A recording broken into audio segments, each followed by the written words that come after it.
Hello, EDLS candidates, my Thomasville crew.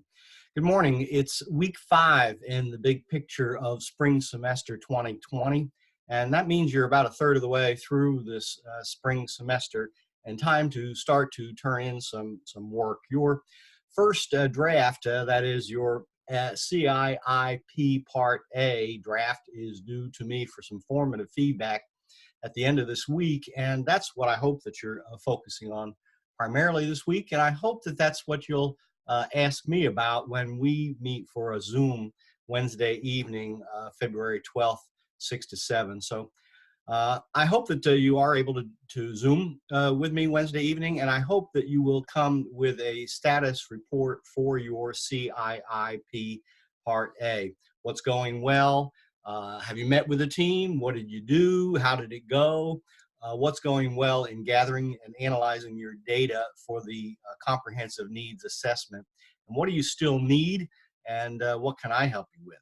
So seeing as that's due in about a week, how's it coming, and what can I do to help you? I will in that evening session also touch on the CIIP Part B. I think there's some stuff in Graham and Ferreter Chapter 4 that can help you frame the big picture of what's happening with PLCs in your district.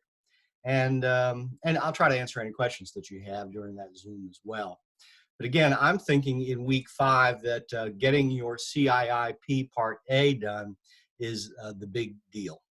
You do have some readings to do this week in Graham and Ferreter. It's chapters 3 and 4. Now, when we were together in Thomasville, I was throwing lots of PLC tools and forms and protocols and processes at you. There are a bunch of them in chapter 3 and 4. In chapter 3, I really like the trust survey. That's one that I have used before, and trust is pretty important. On page 51, there's also the stuff about providing structure and expectations for formal interactions. What is the state of expectations from building and site supervisors for PLCs at their site? What do they expect those folks to be doing when they get together for PLC meetings? And is the district and our schools providing the structure for folks to meet? Is there time for grade levels, subject levels? Is it time for the specials folks to meet and PLC? And what are they doing when they get together? Chapter 4 in Graham and Ferreter touches on some of those things. Again, I'll say more in our Zoom, but if you look ahead to chapter 4, pages 72 to 78, taking action to drive positive change. These are the things that PLCs can do to affect change in curriculum and instruction in your district.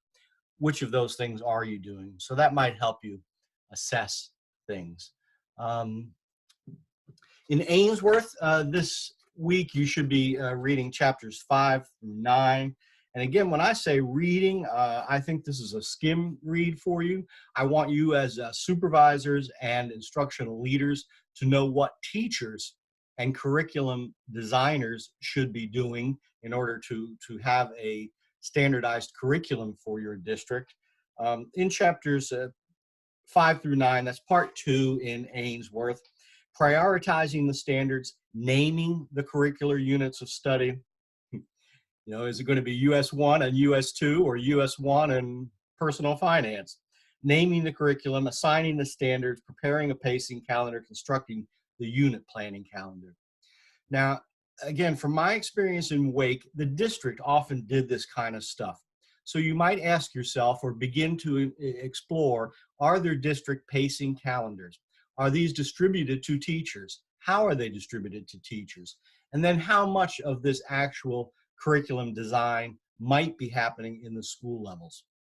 Ainsworth suggests that teachers really benefit from creating their own formative assessments, from doing this kind of work from the ground up at the schools.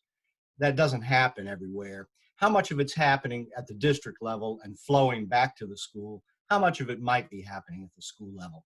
That's what you want to try to get your hands on in the curriculum audit part C. Part C. But this is the work that should be done either by teachers or district curriculum leaders. So you're going to read Ainsworth and then respond here to a discussion board about Ainsworth. What's your prediction about the current state of accessible pacing guides in your district? And if you know already just exactly what is there and you can describe it, write it in such a way that you can pull this over and use it in your Part C, okay?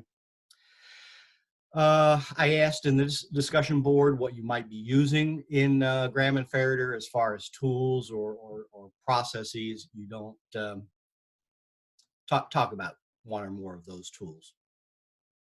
I had said something about the PDSA cycle. Let me see if this will pull up.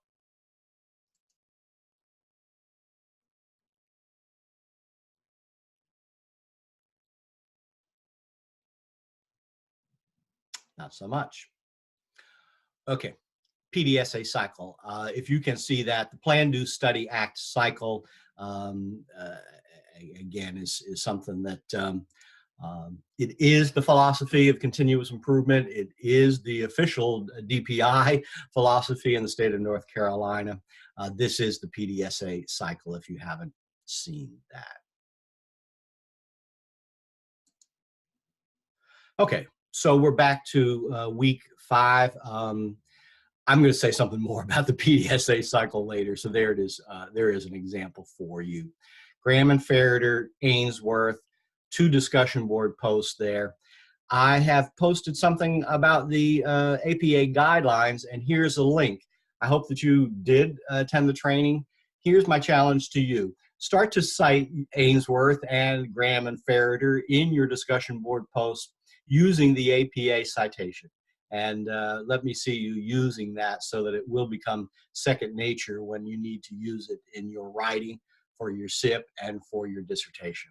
Let's start practicing using APA 7th edition. So there it is. And here is where you will submit your draft of the CIIP Part A. So you click here, and I didn't go into student preview, but you should see something that's like this. And here is where you will browse your computer to upload your copy of the CIIP.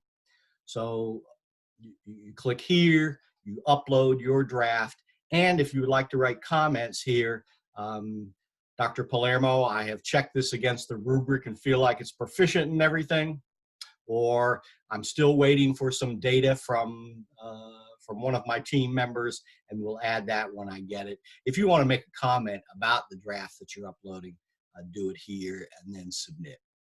I hope that part is clear as mud. If you're not real used to using that in Blackboard, it might get a little, might get tricky. And now I have totally closed myself out of this window. Don't know how to get back, but I think that I was done. Have a great week 5. I'll talk to you in our Zoom Wednesday night. Please bring any questions that you have to that Zoom meeting, as well as any ideas or issues that you have with your SIP that we can talk through and perhaps share. Thank you. Have a great week.